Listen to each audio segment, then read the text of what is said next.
First class isn't a charity program.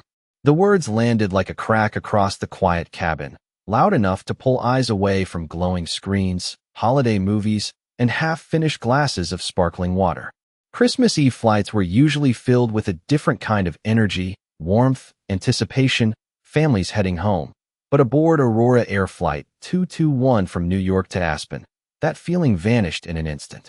Karen Whitmore sat upright in seat 2C, her red designer coat folded neatly beside her, her expression sharp with certainty as she stared at the woman settling into seat 2A. Monica Hayes didn't react. She placed a small leather bag beneath the seat in front of her, folded her dark winter coat, and looked out the window at the snow drifting across the runway lights. She wore simple jeans, black boots, and a plain sweater. No jewelry, no luxury logos, nothing that matched Karen's idea of who belonged in first class. Karen let out a short laugh and shook her head. "This is unbelievable," she said, making sure nearby passengers could hear. "People don't even try to hide it anymore." A few heads turned. Some looked uncomfortable. Others looked curious. Monica remained calm. Her face showed no irritation, no embarrassment, no need to explain herself. That seemed to bother Karen even more. "Ma'am," Karen continued, leaning slightly into the aisle, "I think your seat is somewhere in the back." The cabin grew quieter. Even the flight attendant serving pre-departure drinks paused for a moment. Monica slowly turned her head. Her expression stayed composed. "No," she said softly. "I'm exactly where I'm supposed to be." Karen blinked, surprised by the confidence. She expected hesitation, apologies, maybe confusion. Instead, she got certainty, the kind that couldn't be borrowed, the kind that made people uncomfortable when they had already decided who you were. Around them, passengers exchanged glances. A young businessman near the window looked down at his phone, pretending not to listen. An older couple across the aisle watched carefully. Somewhere behind them, a child laughed, completely unaware of the tension building 30,000 feet below where they would soon be flying. Karen crossed her arms. "Well, we'll see about that." Her voice carried the satisfaction of someone who believed authority naturally sided with people like her. Monica looked back toward the window. Snowflakes drifted beneath the floodlights like tiny sparks. She had seen this before. Different airport, different city, different face. Same assumption, same certainty, same belief that appearance determined belonging. What nobody in the cabin knew, not Karen, not the passengers, not even most of the crew, was that Monica Hayes had boarded this flight for a reason. She wasn't traveling to Aspen for a holiday celebration. She wasn't heading to a corporate event. She was quietly investigating a growing number of complaints about how passengers were being treated during the busiest travel season of the year. And now, before the aircraft had even left the gate, she was watching one unfold right in front of her. The aircraft doors closed with a soft mechanical thud, sealing the cabin from the cold December night outside. The sound should have marked the beginning of a peaceful holiday flight, but the atmosphere around rows 1 and 2 felt different now. It felt charged. Karen Whitmore settled deeper into her seat and exchanged a knowing look with the passenger beside her, as if the situation had already been decided in her favor. Monica Hayes remained calm, her attention drifting toward the safety card tucked neatly into the seat pocket. That composure seemed to irritate Karen more than any argument could have. A senior flight attendant named Nicole Turner approached the first-class cabin carrying a tray of welcome beverages. Her smile was professional until Karen lifted a hand. "Excuse me," Karen said. "I think there may be an issue with seating up here." Nicole paused. "What seems to be the problem?" Karen glanced directly at Monica before lowering her voice, just enough to sound concerned rather than confrontational. "I'm not sure that passenger is supposed to be in first class." Several nearby travelers immediately looked up. Monica did not. Nicole shifted her attention toward seat 2A. "Ma'am, may I see your boarding pass?" Monica reached into her bag and handed it over without hesitation. Nicole examined it for a moment. The pass appeared valid. Seat 2A, first class. Everything looked normal. Yet Karen remained persistent. "You should probably double-check," she said. "These things happen during the holidays." Nicole looked from the boarding pass to Monica, then back again. A flicker of uncertainty crossed her face. It lasted only a second, but Monica noticed it. She always noticed it. The moment when facts began losing ground to assumptions. Across the aisle, A man in his early 30s named David Brooks quietly observed everything.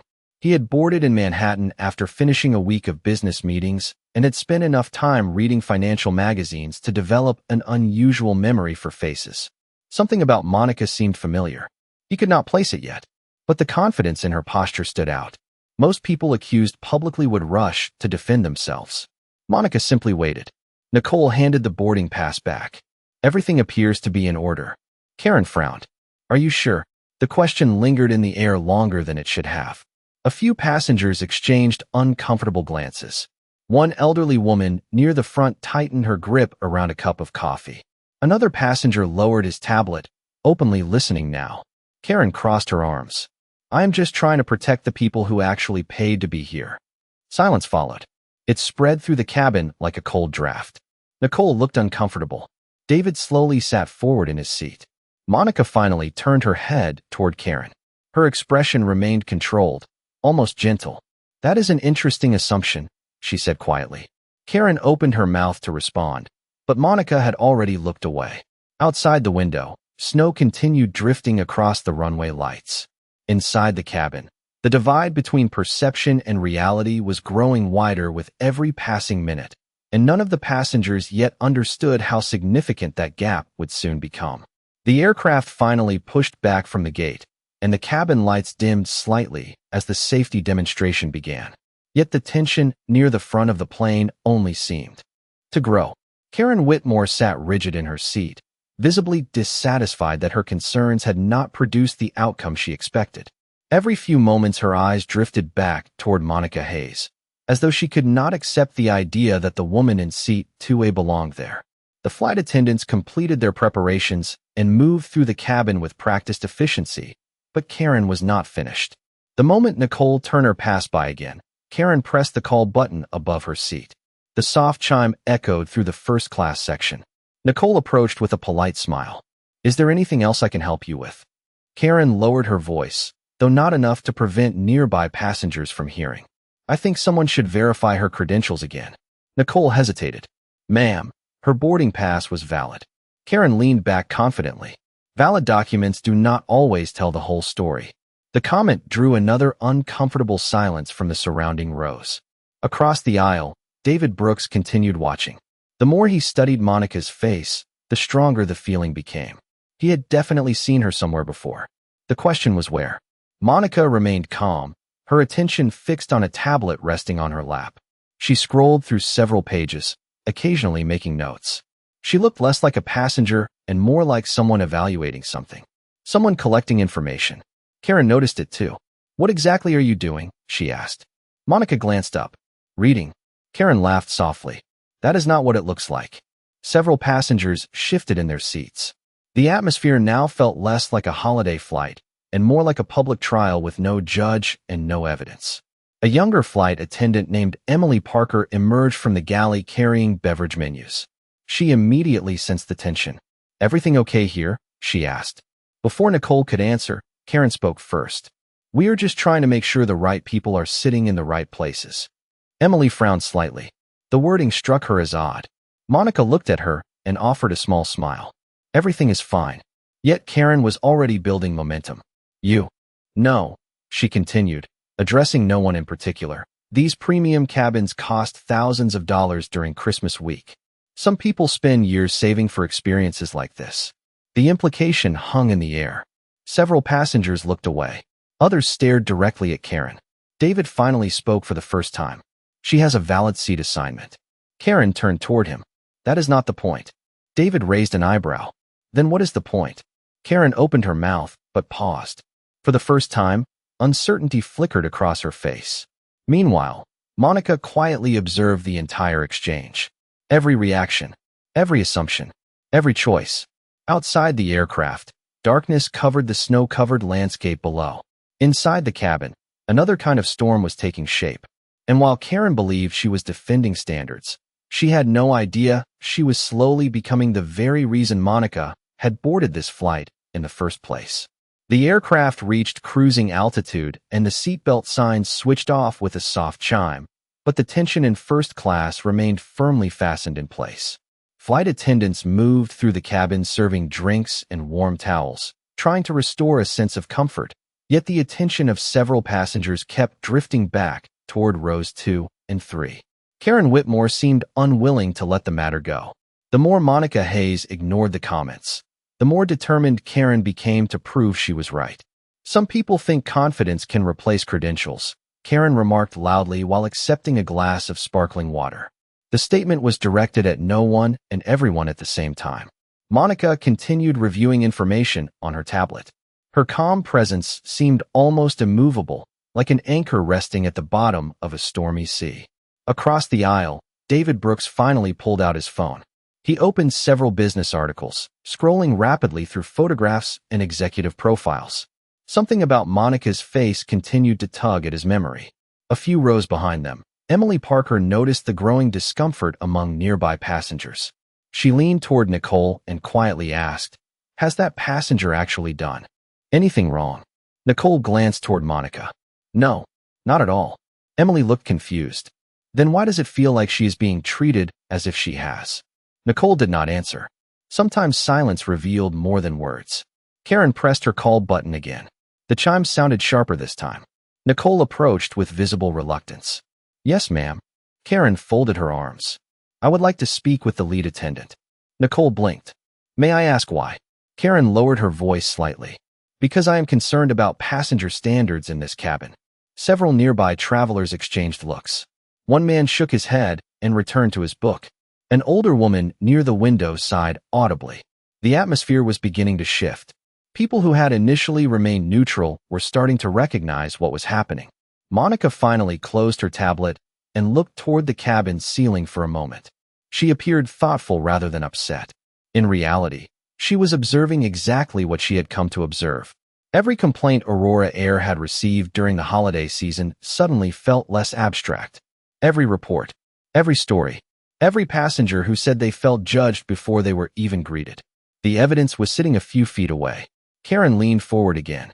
"You know what surprises me?" she asked loudly. "The fact that nobody seems interested in asking basic questions." David lowered his phone. "I think the basic question is why you keep asking them." A few passengers smiled. Karen's expression tightened immediately. Before she could respond, Emily returned carrying a beverage tray. As she passed Monica, her eyes briefly landed on the tablet screen that had not fully gone dark. For a split second, she caught a glimpse of detailed airline performance reports, internal service metrics, and executive dashboards that ordinary passengers would never have access to. Emily slowed her step. Her eyes widened slightly. Monica noticed, but said nothing. Emily continued toward the galley, yet her mind was suddenly racing. Behind her, Karen remained focused on proving that Monica did not belong. What she did not realize was that someone else had just seen the first clue. That suggested the exact opposite. Emily Parker reached the galley and set down her tray, but her thoughts remained fixed on the passenger in seat 2A. She had worked enough flights to recognize corporate dashboards when she saw them, and what flashed across Monica Hayes' screen had not looked like something available to the public. Before she could process it further, Karen Whitmore's voice carried through the cabin once again. "I am simply asking reasonable questions," she said. "Nobody should be offended by transparency." The statement drew a few skeptical looks from nearby passengers.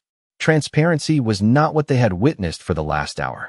They had watched assumptions dressed up as concern. They had watched confidence mistaken for authority.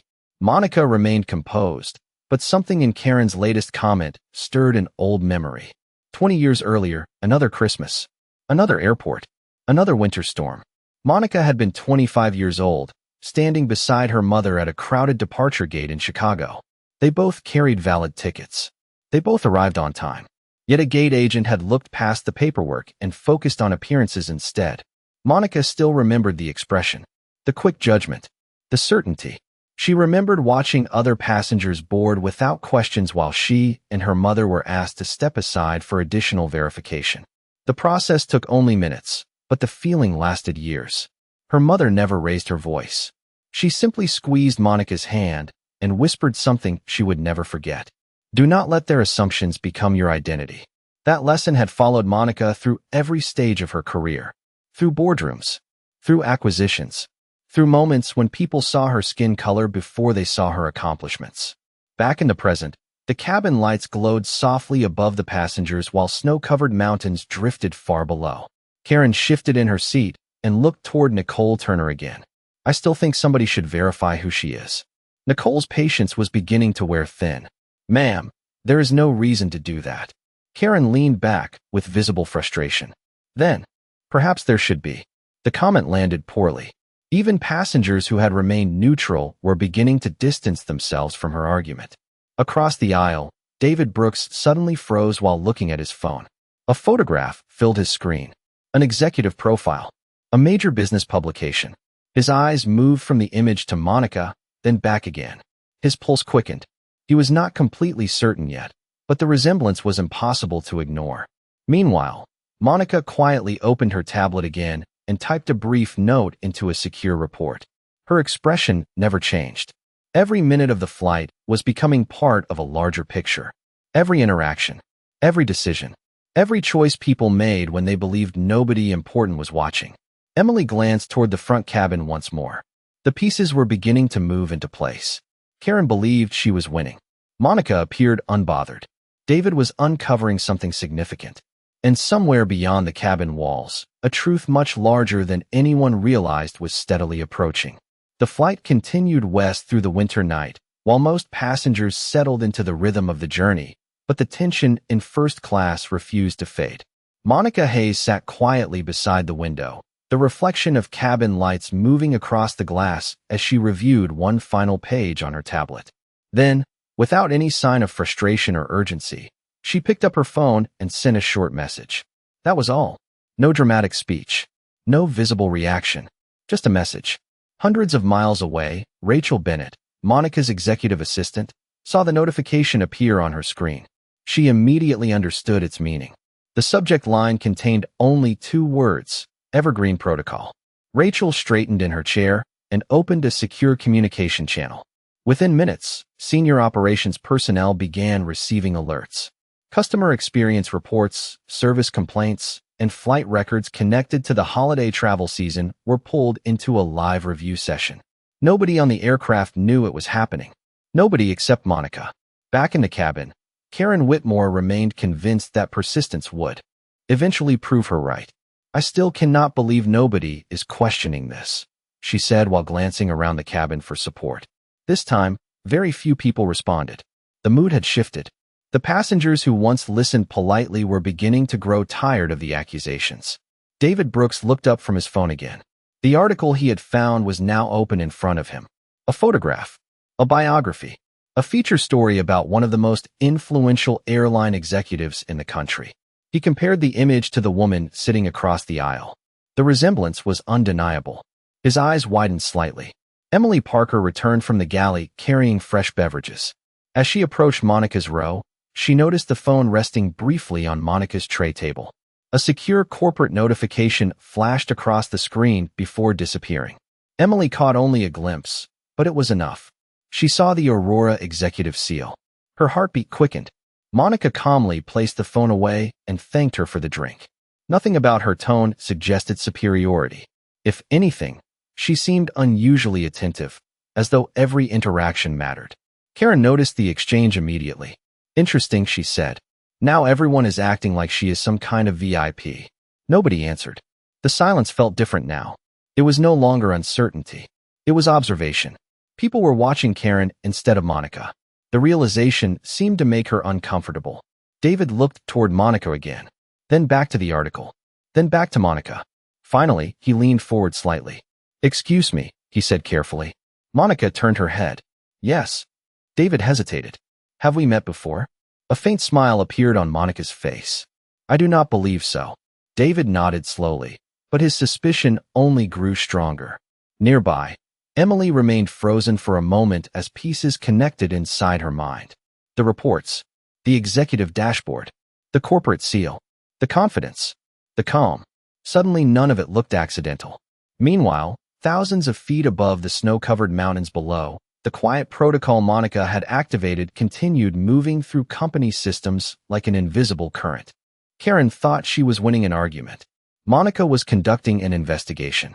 And with every passing minute, the gap between what Karen believed and what was actually happening was becoming impossible to ignore. David Brooks stared at the photograph on his phone for several long seconds. The article had been published only 3 months earlier.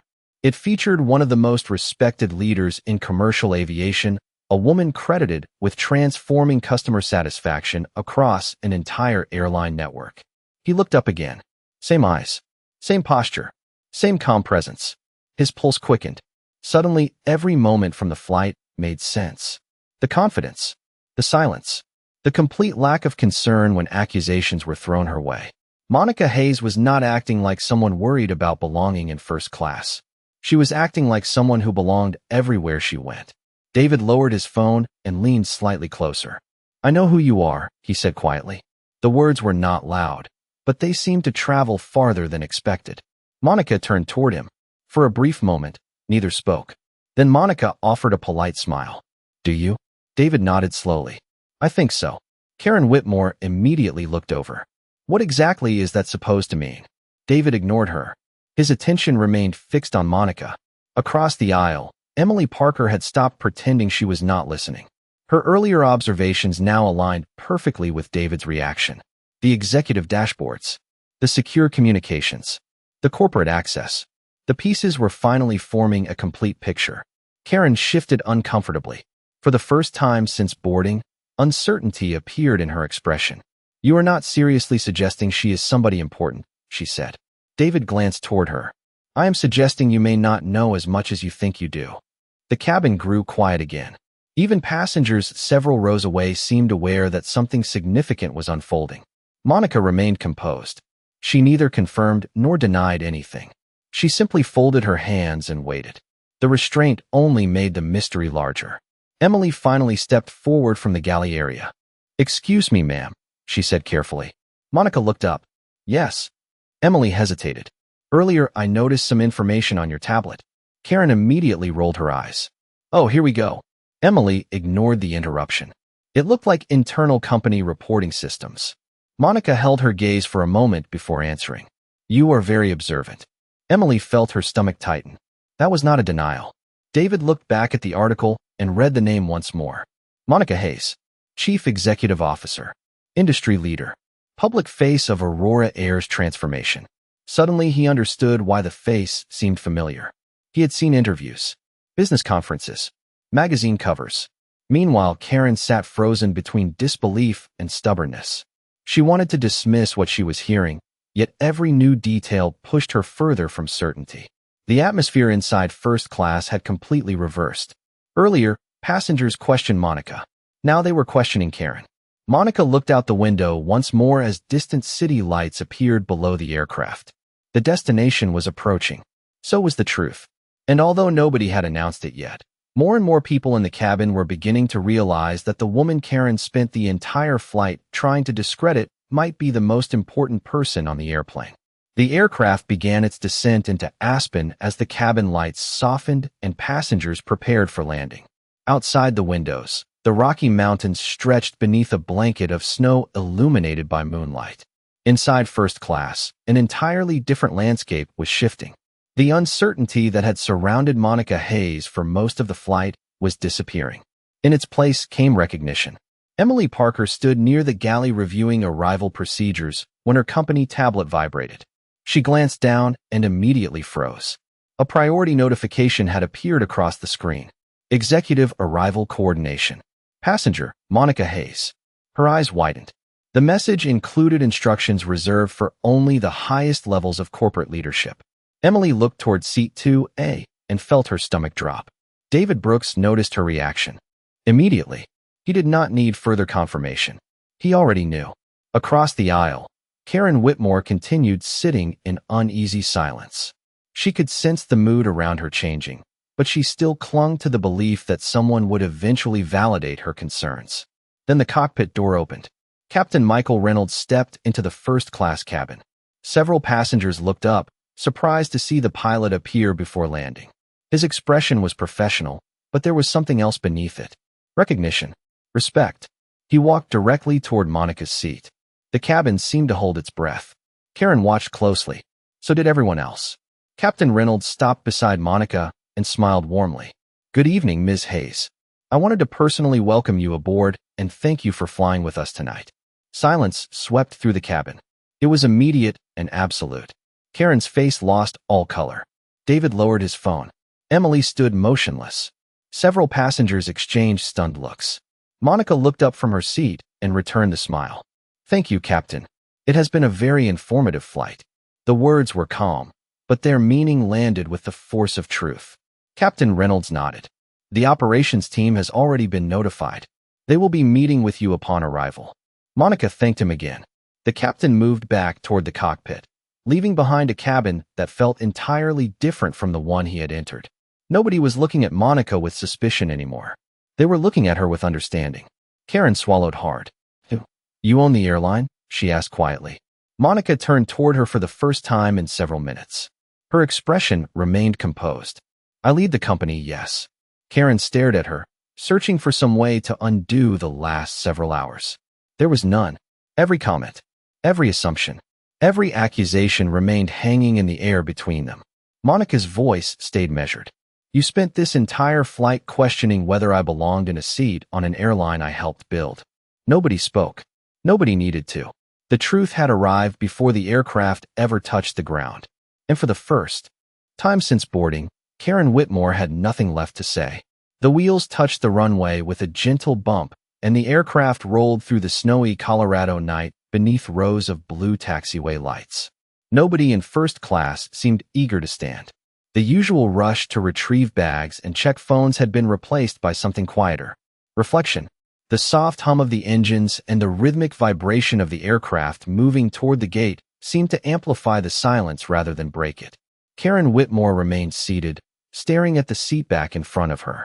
The confidence that had carried her through most of the flight was gone. In its place sat the uncomfortable weight of realization. For the first time since boarding, she appeared less concerned with defending herself and more concerned with understanding how things had reached this point. Monica Hayes gathered her tablet and winter coat with the same calm she had carried from the moment she boarded. Nothing about her movements suggested victory. Nothing suggested revenge. She simply looked like someone finishing a long day of work. There was no satisfaction in her expression, no desire to relive the confrontation. Only the quiet composure of someone who understood that character is tested most when emotions are justified. As the aircraft approached the gate, several phones vibrated throughout the cabin. Emily Parker glanced at hers first. A company bulletin had already been distributed. The review initiated during the flight was moving forward immediately. Customer experience teams would examine every detail connected to the incident. Additional training programs would be expanded across the network. Passenger treatment standards would be re-evaluated system-wide. New verification procedures would also be introduced to prevent similar situations from occurring in the future. The purpose was not punishment. The purpose was improvement. David Brooks read the same notification and slowly smiled. It was exactly the response he expected. Monica had not spent the flight collecting evidence against one person. She had been studying a larger problem. She understood something many people overlooked, that isolated incidents often reveal deeper weaknesses inside a system. When the seatbelt sign switched off, passengers rose carefully from their seats. Yet even then, nobody seemed in a hurry to leave. Several paused near Monica on their way out. An older woman touched her shoulder lightly and said, "Thank you for staying calm." A businessman nodded respectfully. Another passenger quietly added, "You handled that with more grace than most people could." A younger traveler who had watched the situation unfold from several rows back simply said, "I learned something today." Monica thanked each of them with the same humility. She neither accepted praise eagerly nor dismissed it. She acknowledged it with quiet appreciation and moved on. Then Karen finally stood. For a moment it looked as though she might leave without saying anything. The aisle had already begun to fill with passengers gathering their belongings. She could have disappeared into the crowd and avoided one final difficult conversation.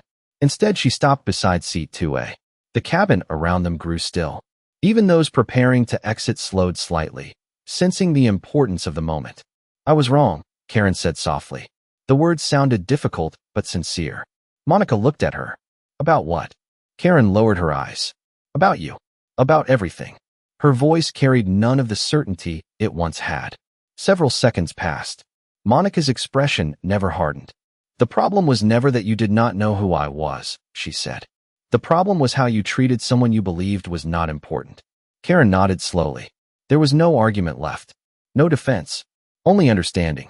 Outside the aircraft window, snow continued falling over the mountains, covering roads, rooftops, and runways alike.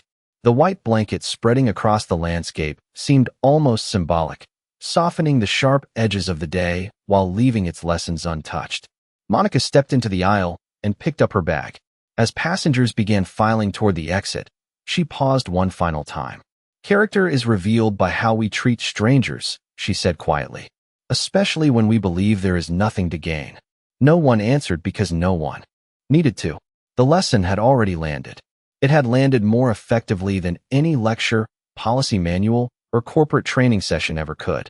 Minutes later, Monica walked off the aircraft and into the winter night, where members of the operations team waited near the terminal entrance. Their expressions reflected professionalism, but also respect. Behind her, the flight was over. Ahead of her, the work continued. Yet the impact of the evening extended far beyond the arrival gate. Several passengers would tell the story to family members. Others would think about it during their drive home. Some would remember it weeks later during ordinary interactions with strangers. And somewhere among the passengers leaving that cabin, a few people carried home something more valuable than a first-class ticket. They carried a reminder that dignity should never depend on appearance, assumptions, or status. It should be given freely, because by the time we discover who someone truly is, our character has already been revealed. As the terminal doors opened and the cold Colorado air swept through the entrance, Monica walked forward without looking back. She had never needed recognition to validate her worth. The lesson had never been about proving who she was. It had always been about revealing who everyone else chose to be when they believed nobody important was watching. And that truth, far more than the flight itself, would remain long after the tracks in the snow had disappeared.